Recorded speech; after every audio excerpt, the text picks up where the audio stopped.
जितने भी बेगूसराय खबर के दर्शक हैं उनको मेरे तरफ से 1 तारीख को उनको मैसेज करिए कि यहाँ पर आज 2 दिन भूख हड़ताल यहाँ चल रहा है।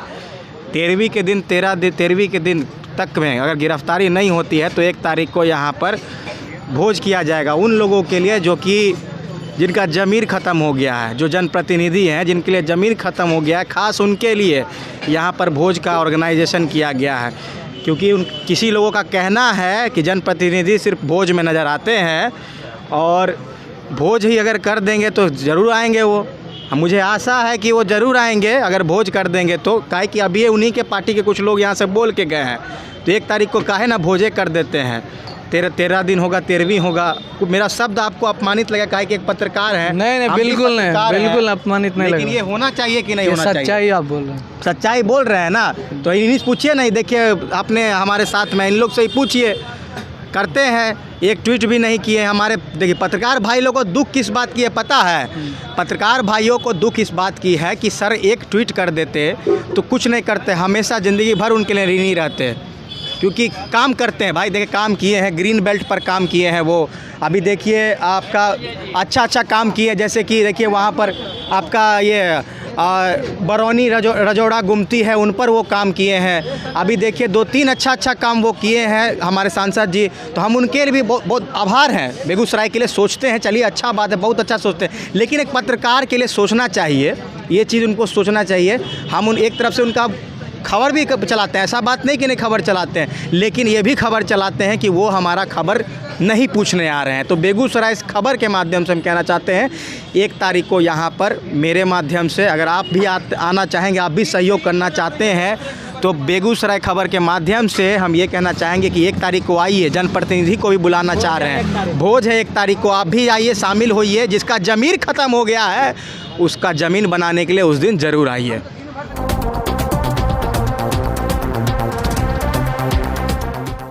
आपके घर में जनेऊ है, शादी है, रिसेप्शन है, हम अवेलेबल रहेंगे, हम समझ रहे हैं कौन। और लेकिन आपको मार दिया जाए, आपका हाथ पैर तोड़ दिया जाए, आपका मुंह बंद कर दिया जाए, आपको सुला दिया जाए, हम नहीं रहेंगे। हम जिंदा हैं कि मर गए पता नहीं। उस व्यक्ति के बारे में जिसके बारे में बोलना चाह रहे हैं, आप क्या कहना चाहते हो वैसे व्यक्ति? वो जानते हैं कितना वोट से जीतते थे? हम लोग भी लगता है कि ये नहीं हो, गलती से शायद उनको माइक पकड़ के जिता दिए थे, है कि नहीं? हम लोग भी प्रचार किए होंगे कि फलना बाबू बीजेपी की तरफ से खड़े हैं, है कि नहीं? लेकिन वो हम लोग के लिए नहीं खड़े हैं, ना खड़े हैं ना बैठे हुए हैं, वो है ही नहीं, अदृश्य हो गए। क्या कहना चाहते हैं? देखिए, सबसे बड़ी बात क्या है कि हम जिस समाज में रहते हैं और वहाँ के जो जनप्रतिनिधि हैं, चाहे वो विधायक हो, चाहे वो सांसद हो, चाहे कोई भी जनप्रतिनिधि हो, हर एक तरह का जनप्रतिनिधि होता है। सब लोगों की जो संवेदना है ना, सब लोग संवेदनहीन हो गए हैं। मतलब आप एक तरीके से ये कहिए ना कि उनको कोई फ़र्क नहीं पड़ता है। उनका अपना राजनीति चल रहा है, उनको अपना राजनीति चमकाना है, उनको अपना चेहरा बनाना है, वो बना रहे हैं। उनको अगर लगता है कि किसी पोड़ो बाबू के घर में शादी समारोह में जाने से, बड़े बड़े पंडालों में जाने से और उनके बाल बच्चों के साथ फ़ोटो डाल देने से अगर उनकी प्रसिद्धि बढ़ती है, तो उनके लिए जन सरोकार वही है। अगर उनको लगेगा कि उनकी गाय जो है बछिया दी है घर पे और उसका फ़ोटो डालकर वो लोगों के सेंटिमेंट के साथ जुड़ जाएंगे, तो उनके लिए राजनीति यही है, ठीक है ना? उनको कोई फ़र्क नहीं पड़ता है कि एक पत्रकारिता एक कम्युनिटी है भैया, है ना? We are not only for our society, not for only for our state, not only for our country, we are for world. यही असली रीज़न है कि मैं बार बार कह रहा हूँ कि बखरी में एक युवा पत्रकार की हत्या हो जाती है और विश्व का न्यूयॉर्क टाइम्स, जिसको यूएस में लोग पढ़ते हैं, वो इतना संवेदनशील है कि हमारे शहर का खबर वो अपने अखबार में छाप रहा है ताकि यूएस के लोग पढ़ें कि कोई वहाँ एक जर्नलिस्ट है जिसको मार दिया गया भूमाफिया के द्वारा या शराब माफिया के द्वारा। पर हम जिस संरचना में जी रहे हैं, वहाँ जिस तरह की पूरी व्यवस्था है, वहाँ के मीडिया वालों को ये कुछ भी नहीं दिख रहा है। यहाँ मीडिया वाले सरकार का प्रोपेगेंडा चलाने में बिजी हैं, चाहे आप देश की नेशनल मीडिया की बात कर लीजिए आप, चाहे आप स्टेट लेवल की किसी मीडिया की बात कर लीजिए आप, जो लोग बड़े बड़े ऑफिस वाले केबिन में बैठकर लिखा लिखाया स्क्रिप्ट को टेलीप्रॉम्प्टर पर पढ़कर जनता को सुना रहे हैं, आपको क्या लगता है वो जन सेवा कर रहे हैं क्या? असली दलाली वहीं हो रही है।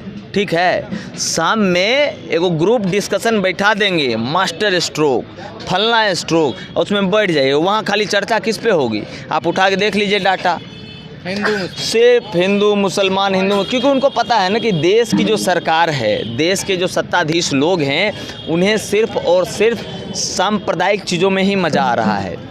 और देश में जो जनता है, क्योंकि कहीं ना कहीं जो 38% लोगों ने वोट देकर सरकार को बनाया है, तो वो लोग वैसी मानसिकता से इन्फ्लुएंस हैं, तब तो उनको वोट देकर बनाए हैं ना। तो वो एक तरीके से वो भी पब्लिक इंटरेस्ट की बात कर रही हैं, हम ऐसा नहीं कह रहे, मगर पब्लिक इंटरेस्ट की बात सिर्फ मुसलमान और हिंदुओं तक आकर सीमित क्यों हो जाती है भाई?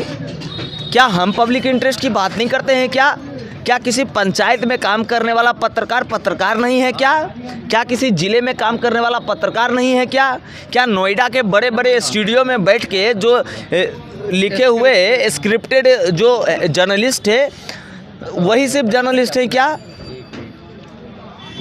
एक चीज़ और कहना चाहूँगा जी कि जो पब्लिक सर्वेंट है, डीएम एसपी से लेके छोटा कर्मचारी, चाहे वो प्रशासनिक लेवल पे हो या कोई भी और लेवल पे हो, पहले दबाव रहता था उन पे, समाज का प्रेशर, विधायक जाते थे तो मतलब कांप जाते थे, पता नहीं क्या हो जाएगा, सांसद चले गए तो बहुत बड़ी बात हो जाएगी। उनको डर नहीं है, उनको राजनेता का ना डर है, ना सांसद जो समाज का डर है, किसी का डर नहीं है। तो डर खत्म कैसे होगा? अब हम आपको एगो एग्जाम्पल बताते हैं। तो कहावत सुने थे पहले कि लोग कहता था ना कि हिंदुस्तान को जो है IAS IPS चला रहे हैं, बहुत लोग सुने होंगे। हाँ। बहुत तरह की बातें होती है, लोग कह देते हैं कि भाई एडमिनिस्ट्रेशन का सबसे बड़ा पद होता है IAS IPS, वही जो है तमाम जो है सबका क्रियान्वयन वही करते हैं, सरकार तो सिर्फ नीतियाँ बनाती है। मैटर यहीं आके फंस गया। कैसे फंस गया कि जो नेता सत्ता में हैं, वो जो चीज़ बनाए, वो जो नियम बनाए, उसका क्रियान्वयन तो यही कराएगा, IAS IPS कराएगा। अब उसी चीज़ों को लेकर इनको पैसा भी चाहिए, तो पैसा कौन देगा भाई? हम थोड़ी देर में सरकार और सत्ता में बैठे लोगों को पैसा भी तो यही देंगे। मैटर क्या हुआ भैया जी, हम बताते हैं। मीडिएटर हो गए, दलाल कह सकते हैं आप, हैं? सीधे लफ्ज में दलाल। खुल के, हम तो खुल के कह रहे हैं। सुनिए, हुआ क्या ना कि ये लोग इतना मीडिएटर वाला काम कर दिए ना कि इनके ऊपर जो है उस समाजवाद का एक प्रेशर होता है ना, लोकतंत्र का एक प्रेशर होता है, संवैधानिक चीज़ों का एक प्रेशर होता है, राजनेताओं का प्रेशर होता है, पॉलिटिकल पार्टियों का प्रेशर होता है, पॉलिटिकल एजेंडों का प्रेशर होता है। ये तमाम प्रेशर ही मिट गया, मतलब सीधा और साफ अफसरशाही चल रही है भैया। ठीक है, इसीलिए जब अफसर ही लूट के देगा साहब सबको, हैं, कुर्ताधारी साहब सबको, तो कितना सुनेगा उसका? आज देखिए ना, एक साधारण विधायक को उसके थाने का एक मुंशी नहीं पहचानता है, और उसके बाद उनको, अरे जिस विधायक को उस थाने के SHO के साथ बवाल करना चाहिए था, मुंह लगाना चाहिए था, वो आदमी SHO के साथ मुंह नहीं लगा रहा है, क्योंकि SHO के साथ सांठ-गांठ होगी ना। जो नहीं पहचानेगा, अब कौन नहीं पहचानेगा? साधारण वो मुंशी नहीं पहचाना तो विधायक जी एकदम तमक के जाएंगे, मुंशी से मुंह लगाएंगे और खुद अपने लोगों को कहेंगे एकदम वीडियो शूट करो, और तमक के बोलेंगे, फिर उसको वायरल कर देंगे। और हमरे आपके जैसा चैनल वाला लोग उसको वायरल करके चलाएंगे। अब 50 हज़ार आदमी, लाख आदमी फालतू का वायरल वीडियो देख रहा है। सोचने वाली बात ही है, अरे भैया कैसा जनप्रतिनिधि हो भाई तुमको एगो थाना का मुंशी नहीं पहचानता है तो तुम अपने क्षेत्र की जनता का कल्याण कैसे करोगे? कोनो मैटर फंस जाएगा थाना में तब। विधायक सेलिब्रिटी हो गए हैं, कैमरा लेके चलवाते हैं। कौन बनाया सेलिब्रिटी? उनको कौन बनाया? विधायक को सेलिब्रिटी कौन बनाया? हम बनाए, ठीक है ना। एक कैमरा और माइक बनाया सेलिब्रिटी। आपने जितना दिखाया उतना उन्होंने अपना चेहरा चमकाया। एक चीज़ और समझ लीजिए कि पत्रकारिता और प्रचार दोनों का अन्योन्याश्रय संबंध है। जिस व्यक्ति का समाचार आप दिखाइएगा ऑटोमेटिकली उसका प्रचार हो रहा है। इस बात को समझते हैं कि नहीं? अब जिसको जितना आप दिखाए वो तो आदमी अपना फेस चमका के नेता हो गया। आज आपका आदमी मर रहा है तो आपको देखने के लिए नहीं आ रहा है, तो आपको दुख हो रहा है। दुख होने की बात ही नहीं है, संघर्ष तो सब लोगों ने किया है। आज 2 दिन के भूख हड़ताल के लिए हम लोग इतना कह रहे हैं, याद है 17 दिन भगत सिंह हड़ताल किए थे, भूख हड़ताल जेल में हैं। उनको कौन मनाने गया था कि हमको कौन मनाने आएगा? सुबह से यहाँ बैठे हुए, आगे से 10 बार एसपी साहब का गाड़ी गुजरा है, मगर उनको 1 मिनट का फुर्सत नहीं है कि गाड़ी रोक के यहाँ आएँ और यहाँ लोगों को बोलें कि भैया जी अनाउंसमेंट करा दिए हैं, कल उसके घर का कुर्की जब्ती भी हो जाएगा। हिम्मत नहीं है सर, कलेजा में ताकत नहीं है काम करने का स्वच्छ रूप से। इस बात को क्यों नहीं समझते हैं? एक बीज व्यापारी की यहाँ मौत हो जाती है, ठीक है, उसको अपहरण करके ले जाता है, मार के फेंक देता है सायपुर कमाल थाना में। उसके बाद आता है यहाँ हर हंगामा होता है। हमारे जैसा पत्रकार जाता है, जनता कहती है, उस भीड़ की जनता कहती है कि आप जो है हमसे सवाल पूछ रहे हैं। यहाँ 100 वर्दी पहन के जो पुलिस खड़ा है प्रशासन का लोग, उससे सवाल कौन पूछेगा? हम बोले कि भाई उससे भी सवाल हम ही पूछेंगे। और संजोग देखिए, सवाल तो हम पूछ लिए, जवाब भी कोई आदमी नहीं दिया। मगर जब केस करने की बात आई, मुकदमा करने की बात आई कि सड़क जाम हो गया, ये लोग उपद्रवी है, इन्हीं लोगों ने भीड़ भड़काया, तो हमारा नाम दे देते हैं लिस्ट में कि इसका भी नाम डालो। ये भी बहुत सवाल कर रहा था। अरे जाहिलों, हमारा नाम दे के क्या मिलेगा तुमको? हैं? हम तो घर परिवार, माँ बाप, भाई बहन सबको छोड़ के आए हैं समाजे में। हमरा पे 10 केस लाद दोगे कोई फर्क नहीं पड़ता है हमको, है ना। मगर तुम्हारा जो रिस्पॉन्सिबिलिटी है, तुम्हारा जो काम है, तुम जिस बात की शपथ लिए हो, जिस बात का वर्दी पहनते हो, स्टार चमकाते हो, पिस्तौल दिखाते हो, धौंस जताते हो, वो सब कहाँ चला गया? किस दिन के लिए वो सब? खाली थाना में दलाली करने के लिए? पत्रकार समाज के लिए ज़रूरी है कि नहीं, क्या लगता है? बिल्कुल ज़रूरी है समाज के लिए। फिर कोई पूछने क्यों नहीं आता है? हमको लगता है कि हम एसपी ऑफिस से और डीएम ऑफिस से 50 से 60, 70, 80, 100, 110, 101 मीटर भी दूर नहीं होंगे, ठीक है, लेकिन कोई पूछने नहीं आता है। अगर पैदल भी चलें तो 2 मिनट में, 3 मिनट में हम यहाँ होंगे। पूछ लेगा, ठीक हो, हम तुम्हारे लिए कर रहे हैं। इतना कन्हा पे हाथ रख के भी बोल देगा, भरोसा होगा। आप जो दिखावा करना चाहते हैं, हम लोग कोई हैं, आपको तो रोज़ दिन देखते हैं, आपका रिकॉर्डिंग करते हैं, आपको तो नस नस से जानते हैं। वो हमको पहचानने नहीं आ रहे हैं, हमको पूछने नहीं आ रहे हैं। क्या लगता है सर? मैं कल दूसरे जगह था, आउट ऑफ डिस्ट्रिक्ट था, तो मेरे फेसबुक के माध्यम से ये पता चला कि आज यहाँ पे धरना होने वाला है। मैं सवेरे से ही इसी आसपास में बैठ के देख रहा हूँ। इस भीड़ में अभी मैं शामिल हुआ। मैं सिर्फ वेट एंड वॉच कर रहा था कि यहाँ हो क्या रहा है। यहाँ हमेशा सवेरे से लेकर अभी तक, और हमारे पत्रकार बंधु जो हमारे मित्र मंडली है, जो यहाँ पे हम लोग की चौकड़ी बैठती है, उन लोग शुरू से ही इस बात को लेके उठा रहे हैं। और सारे लोग जनप्रतिनिधि के सिर्फ एक ट्वीट के लिए, एक मतलब संवेदना व्यक्त करने के लिए 60% लोग यही बात बोल रहे हैं। मेरी भी सहानुभूति उनके साथ है, उनको ट्वीट करना चाहिए, नहीं किए हैं ये उनकी गलती है। अभी पत्रकार जो हैं वो जन समस्या को लेके, हम लोग की समस्या को लेके वो लोगों के बीच में चलते हैं, लेकिन आज पत्रकार समस्याग्रस्त है, ये बात बिल्कुल अच्छी बात नहीं है। और समस्याग्रस्त हम तो यही कहना चाहेंगे कि जो आदमी आपके लिए पेट्रोल लाता है, अपना घर परिवार से दूर रहता है, आपके पीछे आप 2 कदम आगे बढ़े, वो 3 कदम आगे बढ़ के रहता है कि माइक में बोल दीजिएगा, आपका बात रखेगा, आपसे समाज प्रभावित होगा, और वो खुद प्रभावित है, मतलब समझ रहे हैं, मार दिया जाता है। आपको थोड़ा भी ट्वीट हम मांग कर रहे हैं, आपको यहाँ पे होना चाहिए था, आपको यहाँ बैठा रहना होना चाहिए था कि तुम अगर गिरफ्तार करके नहीं दोगे। पुराने वाले एसपी को पता है ना कैसे डांट रहे थे, नया वाला एसपी कुछ अलग है क्या?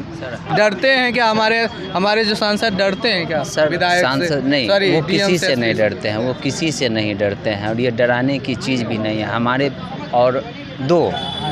और अभी तक उनका किसी भी प्रकार का हस्तक्षेप इसमें नहीं करना हमें खेद जताता है। लेकिन मैं आपको एक बात बताऊं, भारत का प्रत्येक आदमी चाहता है कि हिंदुस्तान में, अपने भारत में भगत सिंह, राजगुरु और सुखदेव जैसा लड़का मतलब आदमी पैदा हो घर में मतलब बगल के घर में बगल के घर में पैदा हो, हमारे घर में पैदा नहीं हो। हम उसका कॉर्टेसी ज़रूर ले लेंगे कि वो हमारे घर के बगल में है, हमारे ज़िला का है। कॉर्टेसी लेने के लिए लोग हमेशा आगे रहते हैं। मैं अभी यहाँ पे इस मंच के माध्यम से मैं चाहूँगा क्या कि केशव भैया हैं क्या? अभी गए हैं। केशव भैया हैं या और भी कोई हैं? मैं देख रहा हूँ कि सवेरे से सारे लोग संवेदना प्रकट कर रहे हैं, प्रशासन को भला बुरा कर रहे हैं, हमारे जनप्रतिनिधि को भला बुरा कर रहे हैं। मतलब जैसा उन्होंने किया वैसा हो रहा है। लेकिन मैं जो अभी आपको एक बात बता रहा हूँ वो निश्चित रूप से अभी थोड़ा सा भीड़ कम है तो इसीलिए मतलब नहीं समझ में आ रहा है, लेकिन मैं बता देता हूँ। संवेदना हमें सुभाष जी के प्रति है, इस संवेदना को मैं व्यक्त भी कर रहा हूँ। अपराधी पकड़े भी जाए, लेकिन उस घर का जो भविष्य का आने वाली परेशानी है ये हम लोग भी देख रहे हैं, लेकिन कर क्या रहे हैं हम? देखिए, मैं यही कहना चाह रहा हूँ, मैं तभी से सवाल कर रहा हूँ कि उस घर का, ठीक है, हमारा हो सकता है हमारे समाज का, पत्रकार समाज का नुकसान हुआ है, कम ज़्यादा जो भी हुआ है, लेकिन उस परिवार का ज़्यादा नुकसान हुआ है। उसकी भरपाई, उसकी बहन की शादी, वो जो मुआवजा मिलना चाहिए, नौकरी मिलनी चाहिए। समाज एक पत्रकार को, हम अगर कोई आदमी मर जाता है, कोई नौकरी वाला, उसके लिए हम डिमांड करते हैं। पत्रकार क्या समाज का हिस्सा नहीं है? सर, हमें सरकार से जो आप लोग डिमांड करते हैं करिए, उसमें हम कहीं से कोई हस्तक्षेप नहीं कर रहे हैं। आप जो बोलना चाहते हैं मैं ये बताता हूँ। अभी गुलशन जी ने क्या बोला बताया कि जो हम पत्रकार जुनून के लिए लड़ते हैं, पैसे हमसे ज़्यादा रिक्शा ठेला वाले कमा लेते हैं, गुपचुप वाले कमा लेते हैं, मॉल वाले फलना चले तो अरबों खरबों में कमाते हैं। मैं आपके चैनल के माध्यम से अभी यहाँ पे ये घोषणा करता हूँ, मैं सुभाष जी के लिए घर परिवार चलाने के लिए मैं अभी 100 रुपया उनके परिवार के नाम पे डोनेट कर रहा हूँ। मैं यहाँ पे रख रहा हूँ और मैं मीडिया बंधुओं से कहता हूँ कम से कम 50-60 मीडिया बंधु अपने इस ग्रुप में होंगे। सब अगर 100 रुपया निकाल के भी अगर देते हैं, 200 रुपया निकाल के देते हैं तो 5,000-6,000 रुपया उस गरीब व्यक्ति के लिए, बिल्कुल आप जो बात रख रहे हैं, गरीब व्यक्ति के घर के लिए सर बहुत अच्छा होगा। और मैं ये 100 रुपया रख दिया उनके फंड के हिसाब से। और मैं चाहूँगा कि आप जितने भी पत्रकार बंधु हैं सब 100-200 रुपया जो भी मदद कर सके, मैं आपको अभी यहाँ पे इस चौक पे 200 रुपया, ये हमारे मित्र हैं, विनोद भाई को ज़रा फ़ोटो दिखाइए। विनोद भैया है, मैं उनसे भी गुजारिश करूंगा, हो सकता है अभी पैसा नहीं हो, कल हो, वो 100 रुपया यहाँ दे। वेंकटेश से मैं सर इस पान वाले से मैं 10 रुपया 20 रुपया सर ले सकता हूँ, उस दुकान से जाके ला सकता हूँ। मैं चाहता हूँ कि एक फ़ंड बने सुभाष जी के घर को चलाने के लिए 5,000-6,000 रुपया महीना। हम लोग आपस में 50-60 पत्रकार बंधु तो होंगे पूरे ज़िला में, 100 रुपया आप दे। एक बाइट कम कहीं जाकर लीजिएगा, 1 लीटर नहीं जाइएगा, उस दिन छुट्टी कर लीजिएगा, 1 लीटर पेट्रोल नहीं भराइएगा, 100 रुपया का आप सर वहाँ सर दे दीजिए। अगर मेरी शक्ति 100 रुपया के, कल के डेट में मैं और भी कुछ अगर काम करूँ, अगर हमें लग देगा कि और आपको ज़रूरत होगी तो आप हमें सहस्र बोलिए। इस चीज़ के लिए मैं तन मन और धन तीनों से हूँ, आपकी मदद करूंगा और सुभाष के परिवार की मदद भी मैं करूंगा। आर्थिक, शारीरिक और मानसिक तीनों रूप से सर मैं मदद करूंगा।